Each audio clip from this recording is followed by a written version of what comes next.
चाहे वह भूत हो या भगवान हो या कोई जानवर हो, पंछी हो,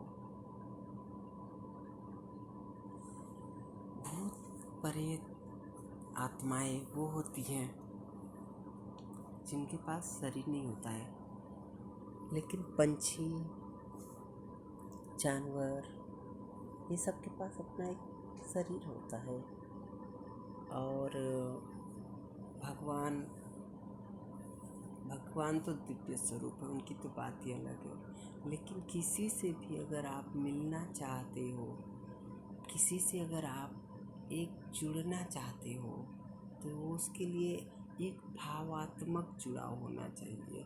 भावात्मक जुड़ाव होने पे अगला वाला आपको समझने लगता है कि आप क्या चाहते हो, आप उससे कैसे मिलना चाहते हो, आप उससे किस तरीके से हाव भाव, मतलब भावात्मक जुड़ाव आपस, पंछी, जीव जंतु, भगवान और मित्र, यार, दोस्त, प्रेत आत्माएं, दुष्ट आत्माएं, यानी आप भावात्मक रूप से अगर किसी को भी सोचोगे कि हमको इनसे बस मिलना है, इनको इनके हाव भाव के जरिए या इन्हें अपना हाव भाव देना है, तो इस अनुसार आप किसी से भी भावात्मक रूप से जुड़ना अगर आप देखेंगे तो कोई भी लोग आपको बता देंगे कि भावात्मक जुड़ाव कैसे होता है। जैसे आप अपने फ़ोन से ही एक भावात्मक रूप से जुड़ जाते हैं। आप अपने शर्ट पैंट कपड़े या कोई भी चीज़ों से या पानी, कोई जीव जंतु से, वो यानी जुड़ाव एक होता है ना, वो होता है एक भावात्मक जुड़ाव। जब तक भावात्मक जुड़ाव हो जाता है ना, तो अगला वाला क्या चाहता है या क्या कर रहा है या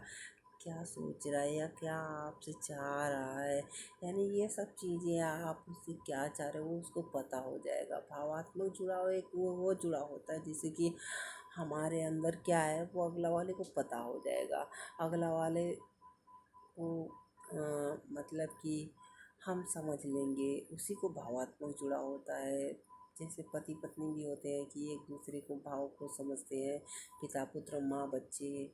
हाँ, तो इसी तरीके से देवता और भक्त होते हैं, प्रेत आत्माएं भी होती हैं, जो कि इंसान जो भावात्मक रूप से जुड़ता है ना, वो उनसे मिल लेती है।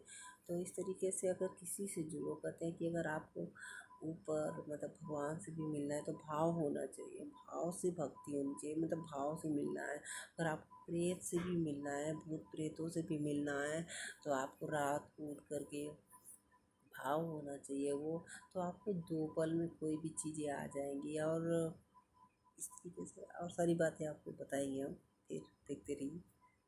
जय श्री कृष्ण, जय भारत।